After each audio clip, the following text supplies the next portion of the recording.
Winning Punjab ਦਾ special programme ਸਵੇਰ ਸਾਂਝ ਦੇਖ ਰਹੇ ਹੋ ਤੁਸੀਂ ਤੇ ਮੈਂ ਹਾਂ ਲਖਵਿੰਦਰ ਸਿੰਘ ਮਾਨ ਲੈ ਕੇ ਹਾਜ਼ਰ ਹਾਂ ਪੰਜਾਬ ਦੀ ਰਾਜਨੀਤੀ ਦੀਆਂ ਕੁਝ ਵੱਡੀਆਂ ਤੇ ਅਹਿਮ ਖਬਰਾਂ।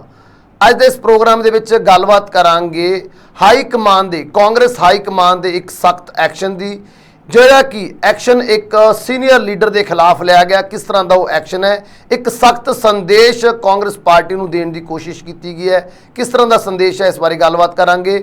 ਨਾਲ ਹੀ ਨਾਲ ਗੱਲਬਾਤ ਕਰਾਂਗੇ ਕਾਂਗਰਸ ਲੀਡਰ ਦੀ, ਜਿਸ ਦੀਆਂ ਕੀ ਮੁਸ਼ਕਿਲਾਂ ਦੇ ਵਿੱਚ ਵਾਧਾ ਹੋਣ ਜਾ ਰਿਹਾ, ਕਿਉਂਕਿ ਉਹਨਾਂ ਦੇ ਉੱਪਰ ਨਵਾਂ ਮਾਮਲਾ ਦਰਜ ਕਰਨ ਦੇ ਲਈ ਵਿਰੋਧੀ ਪਾਰਟੀਆਂ ਦੇ ਵੱਲੋਂ ਸਰਕਾਰ ਦੇ ਉੱਪਰ ਦਬਾਅ ਬਣਾਇਆ ਜਾ ਰਿਹਾ। ਕਿਹੜੇ ਉਹ ਮੰਤਰੀ ਨੇ ਤੇ ਕਿਸ ਮਾਮਲੇ ਦੇ ਵਿੱਚ ਉਹਨਾਂ ਨੂੰ ਘਸੀਟਣ ਦੀ ਕੋਸ਼ਿਸ਼ ਕੀਤੀ ਜਾ ਰਹੀ ਹੈ।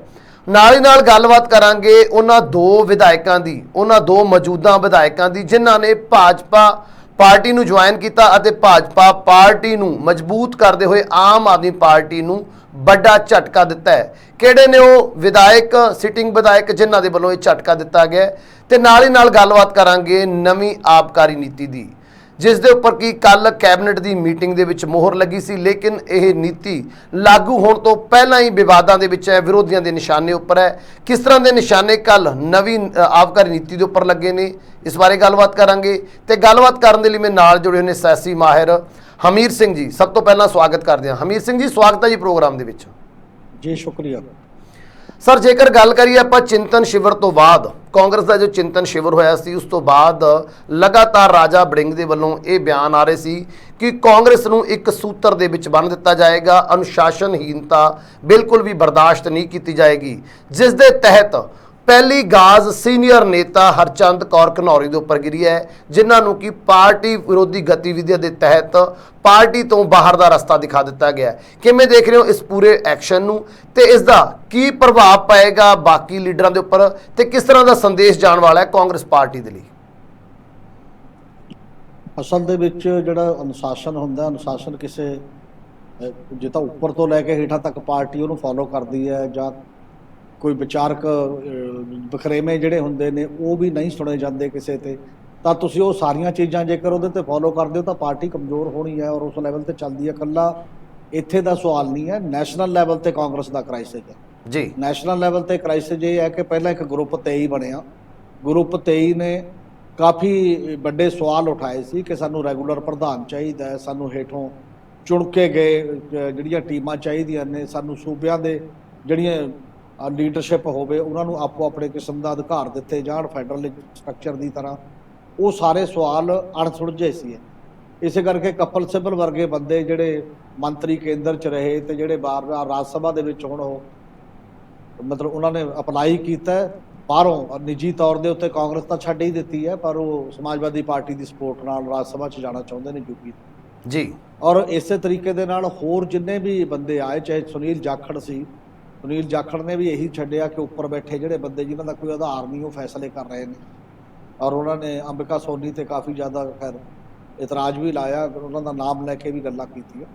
ਤੇ ਫਿਰ ਕਿੰਨੇ ਹੀ ਬੰਦੇ ਤੋਂ ਪਹਿਲਾਂ ਚਲੇ ਗਏ ਨੇ, ਮਤਲਬ ਆ 4 ਸਾਬਕਾ ਮੰਤਰੀ ਚਲੇ ਗਏ ਨੇ, ਇੱਕ MLA ਚਲਾ ਗਿਆ ਸਾਬਕਾ, ਔਰ ਅੱਜ ਕੱਲ੍ਹ ਸੰਗਰੂਰ ਤੋਂ ਲਾੜੀ ਉਹ ਬੰਦਾ ਰਿਹਾ ਜਿਹੜਾ BJP 'ਚ ਇੱਕ ਦਿਨ ਪਹਿਲਾਂ ਗਿਆ ਤੇ ਅਗਲੇ ਦਿਨ ਟਿਕਟ ਦੇਤੀ ਹੈ ਜਿਮਨੀ ਚੋਣ ਜਿਹੜੀ ਪਾਰਲੀਮੈਂਟ ਤੋਂ, ਕੇਵਲ ਢਿੱਲੋਂ, ਪੁਰਾਣਾ ਕਾਂਗਰਸੀ ਸੀ। ਹੁਣ ਜਿਹੜਾ ਇਹ ਐਕਸ਼ਨ ਕਰਨ ਦਾ ਜਿਹੜਾ ਸਵਾਲ ਹੈ ਹਰਚੰਦ ਕੌਰ ਘਨੌਰੀ ਤੇ, ਜਿਹੜੀ ਮਹਿਲ ਕਲਾਂ ਤੋਂ MLA ਵੀ ਰਹੀ ਹੈ ਤੇ ਅੱਜ ਕੱਲ੍ਹ ਵੀ ਹਲਕਾ ਇੰਚਾਰਜ ਟਾਈਪ ਹੀ ਹੁੰਦਾ ਜਦੋਂ ਬੰਦਾ ਹਾਰ ਜਾਂਦਾ ਤੁਹਾਡਾ ਪਾਰਟੀ ਦਾ। ਹੁਣ ਕੀ ਇਹ ਹੁਣੇ ਮਤਲਬ ਪਾਰਟੀ ਵਿਰੋਧੀ ਕਾਰਵਾਈਆਂ ਕੀਤੀਆਂ ਨੇ ਜਾਂ ਪਹਿਲਾਂ ਤੋਂ ਚੱਲ ਰਹੀਆਂ ਸੀ? ਜੇ ਪਹਿਲਾਂ ਤੋਂ ਚੱਲ ਰਹੀਆਂ ਸੀ ਤਾਂ ਉਹ ਪਹਿਲਾਂ ਕੀ ਨੋਟਿਸ ਲਿਆ ਗਿਆ, ਕੀ ਉਹ ਤੋਂ ਜਵਾਬ ਪੁੱਛਿਆ ਗਿਆ, ਕੀ ਉਹਨੇ ਜਵਾਬ ਕੋਈ ਦਿੱਤਾ ਕੀ ਨਹੀਂ ਦਿੱਤਾ, ਜਾਂ ਸਿੱਧਾ ਕੱਢ ਦਿੰਦੇ ਹੋ ਤੁਸੀਂ, ਕਰਦੇ ਕੀ ਜੀ? ਹੁਣ ਖਾਸ ਤੌਰ ਤੇ ਇਹੋ ਜਿਹੇ ਸਮੇਂ ਜਦੋਂ ਸੰਗਰੂਰ ਦੀ ਜਿਮਨੀ ਚੋਣ ਹੋ ਰਹੀ ਹੈ, ਜਿਮਨੀ ਚੋਣ ਦੇ ਵਿੱਚ ਇਹ ਹਲਕੇ ਪੈਂਦੇ ਨੇ, ਖਾਸ ਤੌਰ ਤੇ ਮਹਿਲ ਕਲਾਂ ਹਲਕਾ ਪੈਂਦਾ ਹੈ, ਤੇ ਉਸੇ ਸਮੇਂ ਜੇਕਰ ਤੁਸੀਂ ਕਿਸੇ ਵੀ ਬੰਦੇ ਨੂੰ ਚਲੋ ਇਹ ਤਾਂ ਤੁਹਾਡੇ ਪਾਰਟੀ ਦੇ ਵਿੱਚ MLA ਵੀ ਰਹੇ ਬਾਕੀ ਵੀ ਨੇ, ਆਮ ਵਰਕਰ ਨੂੰ ਵੀ ਕੱਢਦੇ ਹੋ ਨਾਲ ਰਲਾਉਣ ਦੀ ਬਜਾਏ, ਮੇਰਾ ਖਿਆਲ ਉਹਦਾ ਮੈਸੇਜ ਕੋਈ ਬਹੁਤ ਜ਼ਿਆਦਾ ਵਧੀਆ ਨਹੀਂ ਜਾਂਦਾ। ਇਦੋਂ ਪਹਿਲਾਂ ਕਾਂਗਰਸ 'ਚ ਤੁਸੀਂ ਦੇਖੋ ਕਿ ਕਾਂਗਰਸ ਦੇ ਵਿੱਚ ਅਸੈਂਬਲੀ ਚੋਣਾਂ ਵੇਲੇ ਕਈ ਬੰਦੇ ਬਾਗੀ ਹੋ ਕੇ ਲੜੇ, ਕਈਆਂ ਦੇ ਜਵਾਕ ਲੜੇ, ਕਈਆਂ ਦੇ ਭਾਈ ਲੜੇ, ਚਾਹੇ ਉਹ ਚੀਫ ਮਿਨਿਸਟਰ ਦਾ ਭਾਈ ਵੀ ਲੜਿਆ ਚਰਨਜੀਤ ਚੰਨੀ ਦਾ, ਔਰ ਇਸੇ ਤਰ੍ਹਾਂ ਰਾਣੇ ਗੁਰਜੀਤ ਦਾ ਬੇਟਾ ਵੀ ਬਾਗੀ ਹੋ ਕੇ ਲੜਿਆ ਔਰ MLA ਬਣ ਵੀ ਗਿਆ। ਇਹਨਾਂ ਸਾਰੇ ਖਿਲਾਫ ਤਾਂ ਕੋਈ ਕਾਰਵਾਈ ਨਹੀਂ ਕੀਤੀ। ਅਮਰੀਕ ਢਿੱਲੋਂ ਵਗੈਰਾ ਤੇ ਬਾਅਦ ਦੇ ਵਿੱਚ ਜਾ ਕੇ ਇੱਕ ਜਦੋਂ ਗਿਣਤੀ ਗੁਣਤੀ ਵੀ ਹੋ ਗਈ ਇੱਕ ਨੋਟਿਸ ਜਾ ਕੱਢਤਾ ਸੀ ਜੀ। ਤੇ ਹੋ ਸਕਦਾ ਇਹ ਗੱਲ ਠੀਕ ਹੋਵੇ ਕਿ ਹਰਚੰਦ ਕੌਰ ਘਨੌਰੀ ਕੋਈ ਪਾਰਟੀ ਵਿਰੋਧੀ ਗਤੀਵਿਧੀ, ਪਰ ਪਾਰਟੀ ਕਿੱਥੇ ਹੈ ਮੈਨੂੰ ਇਹ ਸਮਝ ਨਹੀਂ ਆਈ।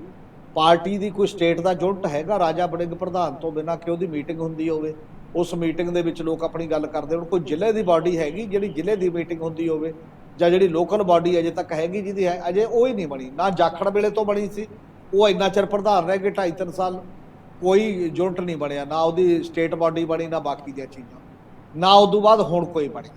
ਇਸ ਲਈ ਪਾਰਟੀ ਸਟਰਕਚਰ ਹੈ ਨਹੀਂ, ਪ੍ਰਧਾਨ ਨੋਮੀਨੇਟ ਕਰ ਦਿਓ ਤੁਸੀਂ, ਉਹ ਅਲੱਗ ਚੀਜ਼ ਹੈ ਜੀ। ਇਹ ਆਪਣੀਆਂ ਸਮੱਸਿਆਵਾਂ ਨੇ ਕਾਂਗਰਸ ਦੀਆਂ ਜਿਹੜੀਆਂ ਉਹਨੂੰ ਇਹ ਠੀਕ ਨਹੀਂ ਕਰ ਪਾ ਰਹੀ। ਪਰ ਬਿਨਾਂ ਸ਼ੱਕ ਇਹਦਾ ਲਾਸ, ਇਹਦਾ ਨੁਕਸਾਨ ਜਿਹੜਾ ਹੈ ਸੰਗਰੂਰ ਬਾਈ ਇਲੈਕਸ਼ਨ 'ਚ ਇੱਕ ਲੈਵਲ ਦਾ ਤਾਂ ਹੋਏਗਾ ਹੀ। ਜਿਹੜਾ ਵੀ ਪਹਿਲਾਂ ਵੀ ਕੋਈ ਜਿੱਤਣ ਦੀ ਖੈਰ ਉਮੀਦ ਕਿੰਨੀ ਨਹੀਂ ਇਹ ਬਾਅਦ ਦੀ ਗੱਲ ਹੈ, ਪਰ ਜਿੰਨੀਆਂ ਵੋਟਾਂ ਵੀ ਪੈਣੀਆਂ ਹੁੰਦੀਆਂ ਨੇ, ਜਿੰਨੀ ਕੰਪੇਨ ਚੱਲਣੀ ਹੁੰਦੀ ਹੈ, 2 ਆਗੂ ਤੁਹਾਡੇ 'ਚੋਂ ਉਸੇ ਹਲਕੇ ਦੇ ਚਲੇ ਗਏ। ਮੰਨ ਲਓ ਕੇਵਲ ਢਿੱਲੋਂ ਜਿਹੜੇ 2019 ਦੇ ਵਿੱਚ ਸੀਗੇ, ਮਤਲਬ ਆਪ ਚੋਣ ਲੜਦੇ ਸੀ, ਤੇ ਹੁਣ ਉਹ ਬੀਜੇਪੀ ਦੀ ਤਰਫ ਦੇ ਵਿੱਚੋਂ ਚੋਣ ਲੜ ਰਹੇ ਨੇ। ਇੱਕ ਹਰਚੰਦ ਕੌਰ ਘਨੌਰੀ ਉਸ ਦੇ ਵਿੱਚੋਂ ਮਤਲਬ ਚਲੀ ਜਾਏਗੀ। ਫਿਰ ਈਵਨ ਇੱਧਰੋਂ ਤੁਹਾਡੇ ਉਸੇ ਹਲਕੇ 'ਚ ਹੁਣ ਸੁਨਾਮ ਤੋਂ ਲੱਗੇ ਸੀਗੇ, ਪਹਿਲਾਂ ਤਾਂ ਚਲੋ ਅਮਰਗੜ੍ਹ ਆ ਗਏ ਸੀਗੇ, ਪਹਿਲਾਂ ਦਿੜਬਾ ਜਿੱਤਦੇ ਰਹੇ ਨੇ ਸੁਰਜੀਤ ਤੇ ਮਾਨ ਜੀ, ਉਹਨਾਂ ਖਿਲਾਫ ਵੀ ਪਾਰਟੀ, ਉਹ ਵੀ ਪਾਰਟੀ ਤੋਂ ਨਾਰਾਜ਼ਗੀ ਹੈ, ਉਸੇ ਢੰਗ ਨਾਲ ਚਲੇ ਗਏ ਨੇ। ਫਿਰ ਟਿਕਟ ਦਿੱਤੀ ਤੋਂ ਬਾਅਦ ਤੁਹਾਡੇ ਜਿਹੜੀ ਟਿਕਟ ਭਾਲਦੀ ਸੀ ਬੀਬੀ ਬਾਜਵਾ, ਦਮਨ ਸਿੰਘ ਬਾਜਵਾ ਸੁਨਾਮ ਤੋਂ ਜੀ, ਉਹ ਵੀ ਪਾਰਟੀ ਬਦਲ ਕੇ ਚਲੀ ਗਏ। ਕਿੰਨੇ ਵਰਕਰ ਤੁਹਾਡੇ ਇੱਕੋ ਸੀਟ ਤੇ ਜਿਹੜੇ ਤੁਹਾਡੇ ਨਾਲ ਸੰਬੰਧਿਤ ਸੀ ਉਹ ਚਲੇ ਗਏ। ਇਹ ਚਿੰਤਾ ਕਰਨ ਦੀ ਲੋੜ ਹੈ ਅੰਦਰੂਨੀ ਕਾਂਗਰਸ ਨੂੰ। ਮੇਰਾ ਖਿਆਲ ਹੈ ਇਕੱਲੇ ਐਕਸ਼ਨ ਕਰਨ ਦੀ ਲੋੜ ਨਹੀਂ, ਐਕਸ਼ਨ ਉਹਨਾਂ ਦਾ ਅੰਦਰੂਨੀ ਮਾਮਲਾ ਹੈ, ਕਿਹਦੇ ਖਿਲਾਫ ਕਰਨਾ ਕੀ ਹੈ, ਔਰ ਨਾਲ ਜਿਹੜਾ ਐਕਸ਼ਨ ਕੀਤਾ ਉਹਦੇ ਤੇ ਘੱਟੋ ਘੱਟ ਇੱਕ ਲੌਜੀਕਲ ਤੱਥਾਂ ਆਧਾਰਿਤ ਤੁਹਾਨੂੰ ਕੋਈ ਜਾਣਕਾਰੀ ਵੀ ਲੋਕਾਂ ਨੂੰ ਦੇਣੀ ਚਾਹੀਦੀ ਹੈ, ਤੇ ਬਾਕੀ ਬੰਦਿਆਂ ਨੂੰ ਵੀ ਕਿ ਆਹ ਕਰਨਾ ਪਿਆ, ਇੰਨੇ ਵਾਰ ਰੋਕਿਆ, ਆਹ ਚੀਜ਼ਾਂ ਹੋ ਰਹੀਆਂ ਨੇ ਤਾਂ ਅਸੀਂ ਕਰ ਰਹੇ ਹਾਂ, ਨਹੀਂ ਤਾਂ ਫਿਰ ਉਹਦੇ ਨਾਲ ਇੱਕ ਗਲਤਫਹਿਮੀਆਂ ਪੈਦਾ ਹੁੰਦੀਆਂ। ਜੀ ਜੀ, ਬਿਲਕੁਲ ਜੀ ਸਰ। ਕਾਂਗਰਸ ਦਾ ਕ੍ਰਾਈਸਿਸ ਸਿਰਫ ਇੱਥੇ ਹੀ ਨਹੀਂ ਥੰਮ ਰਿਹਾ। ਕਾਂਗਰਸ ਜਿਹੜੇ ਸਾਬਕਾ ਮੰਤਰੀ ਨੇ ਉਹਨਾਂ ਦੀਆਂ ਵੀ ਮੁਸ਼ਕਿਲਾਂ ਦੇ ਵਿੱਚ ਲਗਾਤਾਰ ਵਾਧਾ ਹੋ ਰਿਹਾ। ਜਿਵੇਂ ਤੁਸੀਂ ਦੱਸਿਆ ਵੀ ਲਗਾਤਾਰ ਲੀਡਰ ਕਾਂਗਰਸ ਨੂੰ ਛੱਡ ਕੇ ਜਾ ਰਹੇ ਨੇ, ਲੇਕਿਨ ਜਿਹੜੇ ਕਾਂਗਰਸ ਦੇ ਨਾਲ ਸਰਵਾਈਵ ਕਰ ਰਹੇ ਨੇ ਅਜੇ ਵੀ ਲੀਡਰ, ਉਹਨਾਂ ਦੀਆਂ ਮੁਸ਼ਕਿਲਾਂ ਵੀ ਵੱਧ ਰਹੀਆਂ ਨੇ। ਗੱਲ ਕਰੀਏ ਸਾਬਕਾ ਮੰਤਰੀ ਸਾਧੂ ਸਿੰਘ ਧਰਮਸੋਤ, ਜਿਹੜੇ ਕਿ ਰਿਮਾਂਡ ਦੇ ਉੱਪਰ ਚੱਲ ਰਹੇ ਨੇ ਜੰਗਲਾਤ ਵਿਭਾਗ ਦੇ ਵਿੱਚ ਵੱਡੀ ਹੋਈ ਜੋ ਕਰਪਸ਼ਨ ਹੋਈ ਸੀ ਉਸ ਦੇ ਮਾਮਲੇ ਦੇ ਵਿੱਚ। ਹੁਣ ਦੂਸਰੀ ਗੱਲ ਕਰੀਏ ਵਿਰੋਧੀ ਪਾਰਟੀਆਂ ਦੀ, ਪਰਮਿੰਦਰ ਸਿੰਘ ਢੀਂਡਸਾ ਦੇ ਵੱਲੋਂ ਕੱਲ ਉਹਨਾਂ ਦੇ ਵਿਰੁੱਧ ਫਿਰ ਆਵਾਜ਼ ਉਠਾਈ ਗਈ ਹੈ, ਨਾਲ ਹੀ ਨਾਲ ਗੱਲ ਕੀਤੀ ਗਈ ਹੈ ਵੀ ਉਹਨਾਂ ਦੇ ਉੱਪਰ ਇੱਕ ਹੋਰ ਮੁਕੱਦਮਾ ਚਲਾਇਆ ਜਾਵੇ, ਇੱਕ ਹੋਰ ਮਾਮਲੇ 'ਚ ਉਹਨਾਂ ਨੂੰ ਚਾਰਜ ਸ਼ੀਟ ਕੀਤਾ ਜਾਵੇ। ਉਹ ਗੱਲ ਕਰ ਰਹੇ ਸੀ ਸਕਾਲਰਸ਼ਿਪ ਘੁਟਾਲੇ ਦੀ, ਕਿ ਜਿਸ ਦੇ ਵਿੱਚ ਕਿ ਤਕਰੀਬਨ 60 ਕਰੋੜ ਰੁਪਏ ਦੀ ਗੱਲ ਕਰਦੇ ਹੋਏ ਨਜ਼ਰ ਆਏ ਸੀ ਵੀ ਉਹਦੇ ਉੱਪਰ ਵੀ ਉਹ ਵੱਡੀ ਅਮਾਊਂਟ ਸੀਗੀ, ਉਹਦੇ ਵਿੱਚ ਉਹਨਾਂ ਨੂੰ ਫਸਾਇਆ ਗਿਆ ਸੀਗਾ। ਭਾਵੇਂ ਕਿ ਕਾਰਵਾਈ ਕਰਨ ਦੀ ਕੋਸ਼ਿਸ਼ ਕੀਤੀ ਗਈ, ਲੇਕਿਨ ਬਾਅਦ 'ਚ ਕਲੀਨ ਚਿੱਟ ਦਿੱਤੀ ਗਈ ਹੈ ਵੀ ਉਸ ਮਾਮਲੇ ਨੂੰ, ਕਿਉਂਕਿ ਜਦੋਂ ਵਿਰੋਧੀ ਧਿਰ ਦੇ ਵਿੱਚ ਸੀਗੀ ਆਮ ਆਦਮੀ ਪਾਰਟੀ, ਉਹਨਾਂ ਦੇ ਵੱਲੋਂ ਵੱਡਾ ਸੰਘਰਸ਼ ਵਿੱਢਿਆ ਗਿਆ ਸੀ ਇਸ ਮੰਤਰੀ ਨੂੰ ਸਲਾਖਾਂ ਪਿੱਛੇ ਸੁੱਟਣ ਦੇ ਲਈ। ਹੁਣ ਜਦੋਂ ਆਮ ਆਦਮੀ ਪਾਰਟੀ ਦੀ ਸਰਕਾਰ ਹੈ ਤਾਂ ਇਹਨਾਂ ਦੇ ਵਿਰੁੱਧ ਕਾਰਵਾਈ ਕਿਉਂ ਨਹੀਂ ਹੋ ਰਹੀ? ਉਸ ਮਾਮਲੇ ਨੂੰ ਫਿਰ ਤੋਂ ਸ਼ੁਰੂ ਕੀਤਾ ਜਾਵੇ ਤੇ ਬਣਦੀ ਕਾਰਵਾਈ ਕੀਤੀ ਜਾਵੇ। ਕਿਵੇਂ ਦੇਖ ਰਹੇ ਹੋ ਇਸ ਦੇ ਨਾਲ ਕਿੰਨੀਆਂ ਕੁ ਮੁਸ਼ਕਿਲਾਂ ਵਧਣਗੀਆਂ ਕਾਂਗਰਸ ਦੀਆਂ ਤੇ ਨਾਲ ਸਾਧੂ ਸਿੰਘ ਧਰਮਸੋਤ ਦੀਆਂ? ਸਾਧੂ ਸਿੰਘ ਧਰਮਸੋਤ ਨੂੰ ਕੈਪਟਨ ਅਮਰਿੰਦਰ ਸਿੰਘ ਦੇ ਖੇਮੇ 'ਚ ਮੰਨਿਆ ਜਾਂਦਾ ਸੀਗਾ ਪਹਿਲਾਂ, ਤੇ ਉਹ ਇਹ ਦੋਨੋਂ ਡਿਪਾਰਟਮੈਂਟ ਵੀ ਉਹਦੇ ਕੋਲ ਸੀ, ਫੋਰੈਸਟ ਡਿਪਾਰਟਮੈਂਟ ਵੀ ਸੀ ਤੇ ਜਿਹੜਾ ਸੋਸ਼ਲ ਸਿਕਿਉਰਿਟੀ ਤੇ ਸੋਸ਼ਲ ਵੈਲਫੇਅਰ ਦਾ ਜਿਹੜਾ ਇੱਕ ਮਾਮਲਾ ਸੀ ਜੀ। ਤੇ ਉਹ ਸੋਸ਼ਲ ਵੈਲਫੇਅਰ ਦਾ ਜਿਹੜਾ ਮਾਮਲਾ ਹੈ ਉਹਦੇ ਵਿੱਚ ਜਿਹੜਾ ਅਨੁਸੂਚਿਤ ਜਾਤੀ ਤੇ ਘੱਟ ਗਿਣਤੀਆਂ ਦੇ ਜਿਹੜੇ matric, post matric scholarship scheme ਤੇ ਪ੍ਰੀ ਮੈਟ੍ਰਿਕ ਸਕਾਲਰਸ਼ਿਪ ਸਕੀਮਾਂ ਸੀਗੀਆਂ। ਗਵਰਨਮੈਂਟ ਆਫ ਇੰਡੀਆ ਤੋਂ ਬਹੁਤਾ ਪੈਸਾ ਆਉਂਦਾ ਸੀ, ਕੁਝ ਸਟੇਟ ਨੇ ਆਪਣੇ ਵੱਲੋਂ ਦੇਣਾ ਸੀ। ਕਿਹਾ ਇਹ ਗਿਆ ਕਿ ਕਾਲਜਾਂ ਨੇ ਵੀ ਰੌਲਾ ਪਾਇਆ, ਜਿਹੜੇ ਕਾਲਜਾਂ 'ਚ ਬੱਚੇ ਪੜ੍ਹਦੇ ਸੀ ਉਹਨਾਂ ਨੂੰ ਫੀਸਾਂ ਨਹੀਂ ਗਈਆਂ, ਜਾਂ ਇੱਕ ਇਤਰਾਜ਼ ਇਹ ਲੱਗਿਆ ਕਿ ਜਿਹੜੇ ਕਾਲਜਾਂ ਤੇ ਰੋਕ ਲਾਈ ਹੋਈ ਸੀ ਸਰਕਾਰ ਨੇ ਉਹਨਾਂ ਨੂੰ ਵੀ ਪੇਮੈਂਟ ਕਰ ਦਿੱਤੀ ਗਈ ਤੇ ਉਹਦੇ 'ਚੋਂ ਹਿੱਸਾ ਲੈ ਲਿਆ ਗਿਆ।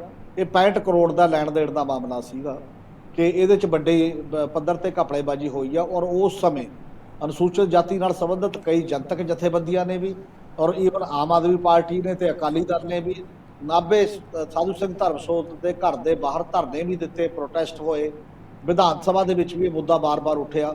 ਉਦੋਂ ਇਹ ਕਿਹਾ ਜਾ ਰਿਹਾ ਸੀ ਵੀ ਸ਼ਾਇਦ ਮੰਤਰੀ ਦੀ ਮੰਤਰੀਸ਼ਿਪ ਚਲੀ ਜਾਵੇ ਇਸ ਐਡੇ ਵੱਡੇ ਦੋਸ਼ ਦੇ ਨਾਲ, ਕਿਉਂਕਿ ਇਦੋਂ ਪਹਿਲਾਂ ਰਾਣੇ ਗੁਰਜੀਤ ਦੀ ਮੰਤਰੀਸ਼ਿਪ ਵੀ ਲੈ ਲਈ ਗਈ ਸੀ ਜਦੋਂ ਦਾ ਸਵਾਲ ਉਹਦੇ ਉੱਤੇ ਆਇਆ ਸੀ ਇੱਕ ਲੈਵਲ ਦੇ ਉੱਤੇ ਜੀ।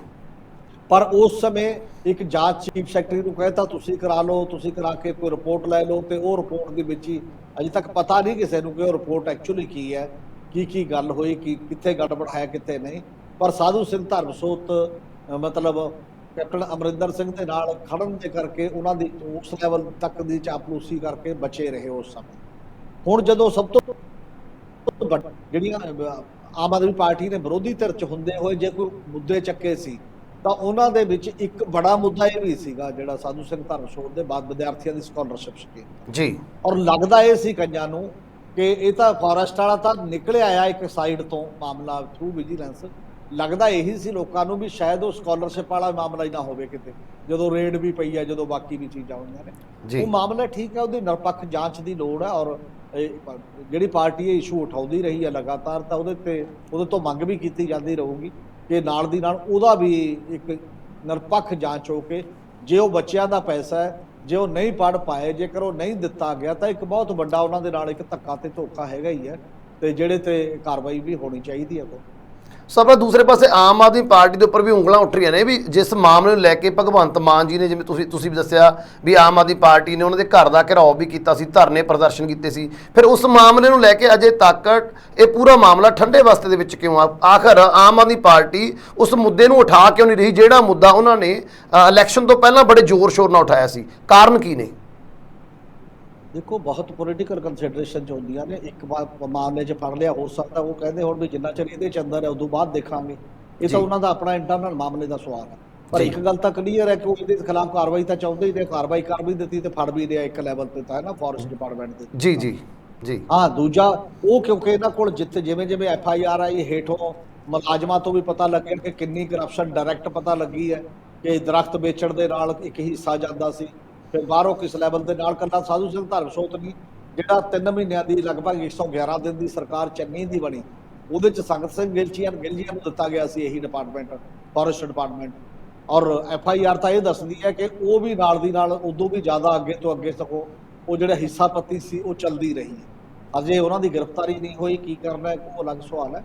ਪਰ ਇਹ ਜ਼ਰੂਰ ਗੱਲ ਹੈ ਕਿ ਜਿਹੜੀ ਗੱਲ ਤੇ ਲੋਕਾਂ ਦਾ ਧਿਆਨ ਗਿਆ ਹੁੰਦਾ ਜ਼ਿਆਦਾ, ਜਿਹੜੀ ਗੱਲ ਵਿਰੋਧੀ ਧਿਰ ਨੇ ਜ਼ਿਆਦਾ ਉਠਾਈ ਹੁੰਦੀ ਹੈ, ਤਾਂ ਉਹਨਾਂ ਤੋਂ ਉਮੀਦ ਲੋਕਾਂ ਦੀ ਕਰਨੀ ਵਾਜਬ ਹੈ। ਔਰ ਇਹ ਦਬਾਅ ਵੀ ਬਣਾਉਣਾ ਵਾਜਬ ਹੁੰਦਾ ਹੈ ਕਿ ਉਹ ਕਾਰਵਾਈ, ਉਹ ਵਜ਼ੀਫੇ ਦਾ ਕੀ ਬਣਿਆ, ਫਿਰ ਉਹ ਪੈਸੇ ਦਾ ਕੀ ਬਣਿਆ, ਕੀ ਉਹ ਪੈਸਾ ਰਿਕਵਰ ਕਰਕੇ ਉਹਨਾਂ ਗਰੀਬ ਲੋਕਾਂ ਦੇ ਨਹੀਂ ਤਾਂ ਖਰਚਿਆ ਜਾਣਾ ਚਾਹੀਦਾ, ਔਰ ਉਹ ਸਗੋਂ ਰਿਕਵਰ ਹੋਣਾ ਚਾਹੀਦਾ ਉਹ ਪੈਸਾ, ਤੇ ਪੈਸਾ ਰਿਕਵਰ ਕਰਕੇ ਬਕਾਇਦਾ ਉਹ ਵੈਲਫੇਅਰ ਦੇ ਲਈ ਖਰਚ ਹੋਣਾ ਚਾਹੀਦਾ। ਜੇ ਇਕੱਲਾ ਤੁਸੀਂ ਗੱਲ ਕਰ ਲਓ ਤੇ ਸਭ ਬੰਦਾ ਹਜਮ ਕਰ ਜੇ, ਫਿਰ ਕੱਲੀ ਸਜ਼ਾ ਹੋ ਜੇ, ਉਹਦਾ ਵੀ ਕੋਈ ਮਤਲਬ ਨਹੀਂ ਹੁੰਦਾ।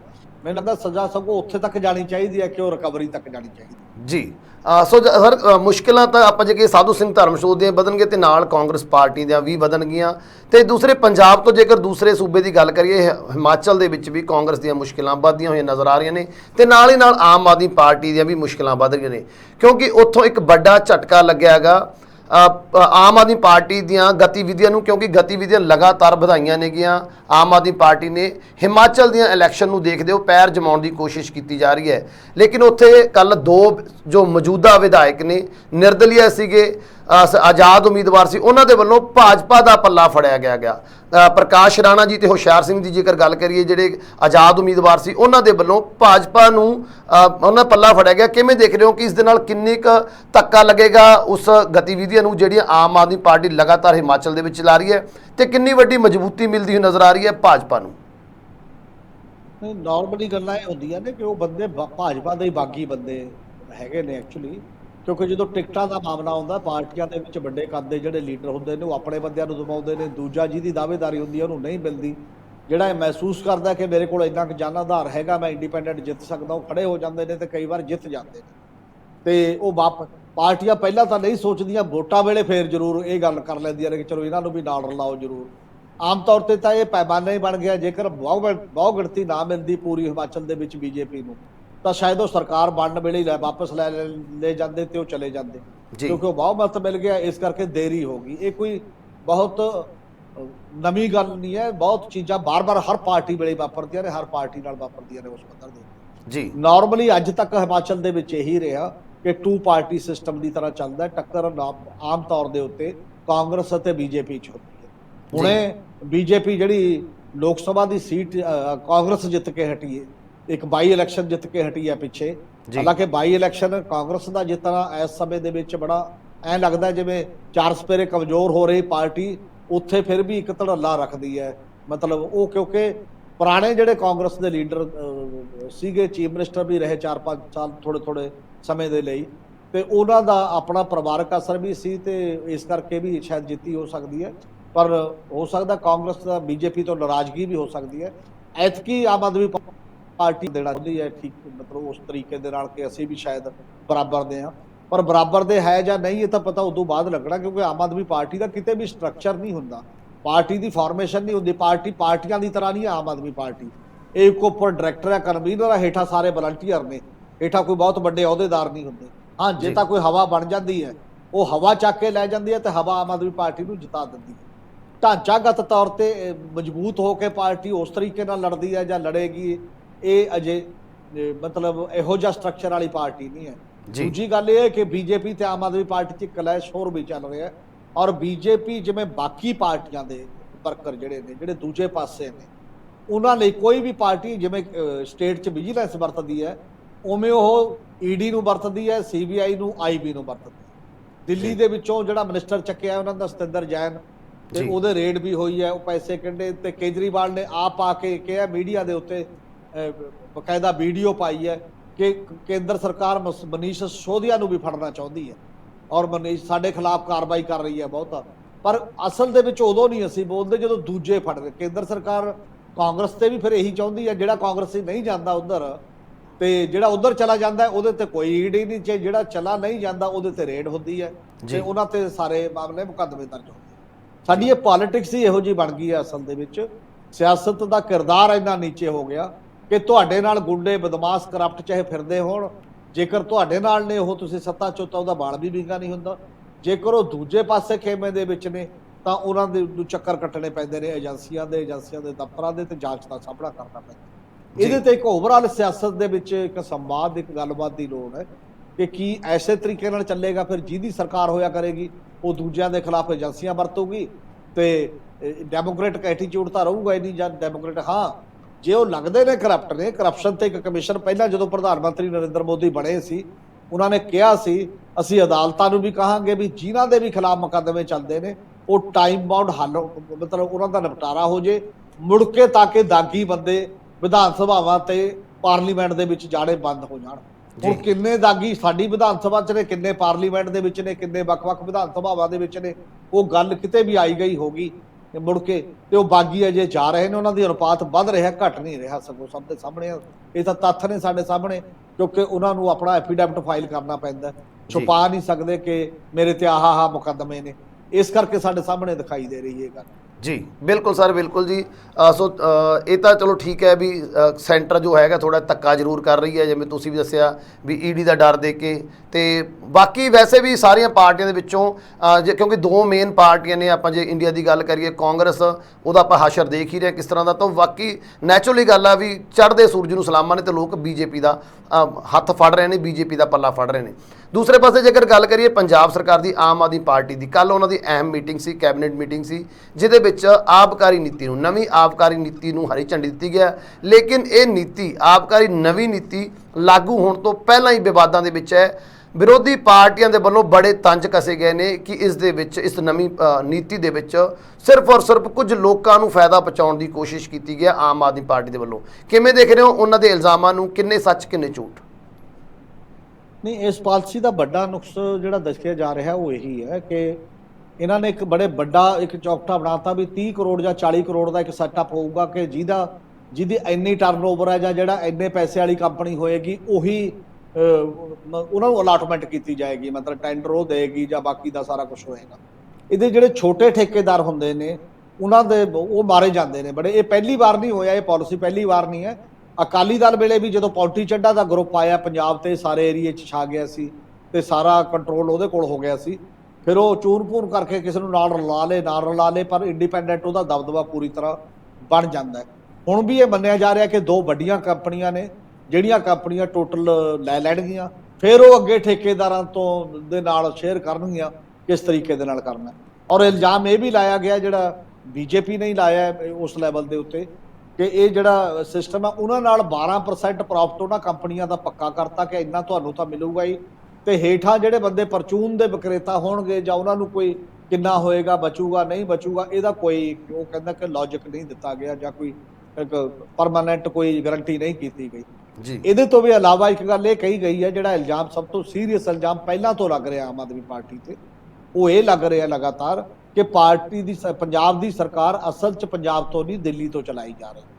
ਤੇ ਜਿਹੜਾ ਉਹਨੇ ਦਾਅਵਾ ਕੀਤਾ ਮਨਜਿੰਦਰ ਸਰਸਾ ਨੇ ਉਹ ਇਹ ਕੀਤਾ ਕਿ ਮਨੀਸ਼ ਸਿਸੋਦੀਆ ਦੇ ਘਰ ਸ਼ਾਮ ਨੂੰ 4 ਵਜੇ ਮੀਟਿੰਗ ਹੁੰਦੀ ਹੈ, ਜਿਹਦੇ 'ਚੋਂ ਪੰਜਾਬ ਦੇ ਅਫਸਰ ਨੇ ਤੇ ਪੰਜਾਬ ਦਾ ਮੰਤਰੀ ਹੈ ਜਿਹੜਾ ਆਬਕਾਰੀ ਦੇ ਨਾਲ ਰਿਲੇਟਡ ਹੈ, ਜਿਹੜੇ ਫਾਈਨਾਂਸ ਮਿਨਿਸਟਰ ਵੀ ਨੇ ਤੇ ਆਬਕਾਰੀ ਮਿਨਿਸਟਰ ਵੀ ਨੇ, ਤੇ ਉਹ ਉੱਥੋਂ ਦੇ ਬਾਕੀ ਦੇ ਨੁਮਾਇੰਦੇ ਕੰਪਨੀਆਂ ਦੇ, ਇਹਨਾਂ ਦੀ ਮੀਟਿੰਗ ਹੋਈ ਆ। ਉੱਥੇ ਫੈਸਲਾ ਹੋਇਆ ਜੇ ਬਿਲਕੁਲ ਬਾਕੀ ਵਾਜਬ ਗੱਲ ਹੈ ਕਿ ਹਾਂ ਉੱਥੇ ਹੋਇਆ ਤਾਂ ਇਹ ਬੜੀ ਸੀਰੀਅਸ ਗੱਲ ਹੈ।